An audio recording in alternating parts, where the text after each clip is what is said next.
మరుసటి రోజు మిమ్మల్ని ఓ మాట అడుగుతాను, నిజాయితీగా జవాబు చెప్పాలి అంది మానస రాజేష్తో. అడుగు ఆశ్చర్యంగా ఆమె వైపు చూస్తూ అన్నాడు.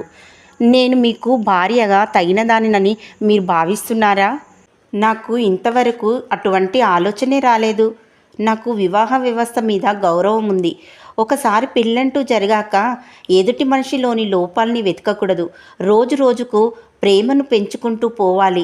లోపాలని వెతుక్కుంటూ పోతే ఇప్పుడు నువ్వు అడిగిన ప్రశ్న రోజు మనసులో మెదులుతూనే ఉంటుంది. మెల్లగా అసంతృప్తికి బీజం పడుతుంది. అప్పుడు ఎదుటి వాళ్ళలో అన్ని లోపాలే కనిపిస్తాయి.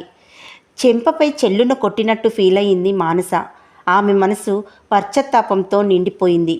అప్పటినుంచి ఆమె రాజేష్లో లోపాలని వెతకడం మానేసింది. కొన్నాళ్లకు మానసకు బాబు పుట్టాడు. మానస బాబు ఆలన పాలనలో పడిపోయింది. మెటర్నిటీ లీవ్ అయ్యాక కూడా ఇంట్లో నుంచి పనిచేయడానికి కంపెనీ అనుమతించడంతో బాబుని చూసుకోవడం సులువైంది. ఓ ఆదివారం మానస స్నేహితురాలు సౌజన్య మానస ఇంటికి వచ్చింది. మాటల్లో విశాల్ ఈ మధ్య బాగా మారిపోయాడు మను. ఇంట్లో ఒక్క పని ముట్టుకోవడం లేదు. ఇంట్లో ఉన్నంతసేపు టీవీ చూడడం లేదా సెల్ చూడడం. బిడ్డ ఏడుస్తున్నా కింద పడిపోతున్నా పట్టించుకోడు. ఉద్యోగం చేస్తూ ఇంట్లో అన్ని పనులు చేసుకోవడం నా వల్ల అవ్వడం లేదు. ఉద్యోగం వదిలేయడం అంత సులువు కాదు. అంత జీతం ఎలా వదులుకోను?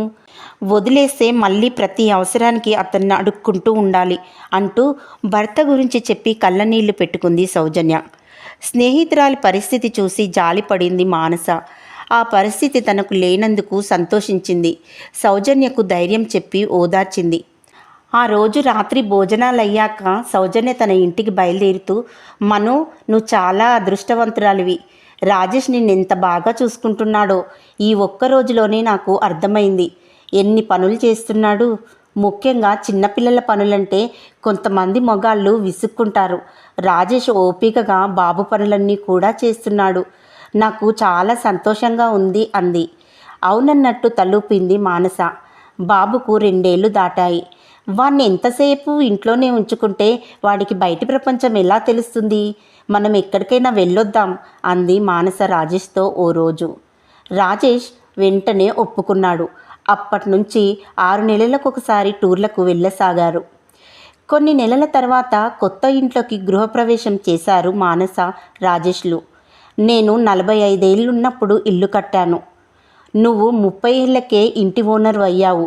నాకు చాలా సంతోషంగా ఉంది అన్నాడు మానస తండ్రి భాస్కర్.